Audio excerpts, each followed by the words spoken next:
দীর্ঘ প্রায় ৫ দিন পর বিশেষ নিরাপত্তায় ফিরছেন সাজেকে আটকে থাকা প্রায় ১৫০০ পর্যটক। মঙ্গলবার সকাল ৭টার কিছু পর সেনাবাহিনী ও পুলিশের বিশেষ নিরাপত্তায় আটকা পড়া পর্যটকবাহী ১১২টি পিকআপ চাঁদের গাড়ি, ২৩টি সিএনজি ও ১০৯টি মোটরসাইকেল সাজেক থেকে নেমে আসতে শুরু করে। সাজেক জুমগড় ইকো রিসোর্টের ব্যবস্থাপক ইয়ারং ত্রিপুরা বলেন, আজ সকাল থেকে বিশেষ নিরাপত্তার মাধ্যমে পর্যটকবাহী গাড়িগুলো সাজেক ছেড়ে গেছে। বর্তমানে সাজেকে আর কোনো পর্যটক নেই।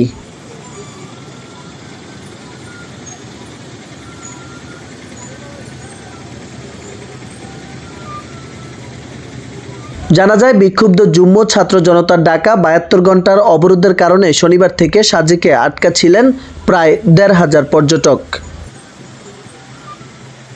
এদিকে পার্বত্য জেলার সাম্প্রতিক সময়ে অস্থিরতা ও বর্তমান আইনশৃঙ্খলা পরিস্থিতি বিবেচনায় আজ মঙ্গলবার থেকে বৃহস্পতিবার পর্যন্ত ৩ দিন সাজেক পর্যটন ভ্রমণে নিরুৎসাহিত করছে জেলা প্রশাসন।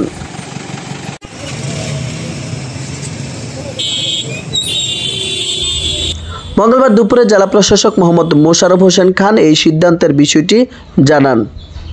তিনি জানান, বর্তমান পার্বত্য জেলায় যে পরিস্থিতি বিরাজ করছে তাতে যে কোনো ধরনের অনাকাঙ্ক্ষিত ঘটনা এড়াতে আমরা এই সিদ্ধান্ত নিয়েছি।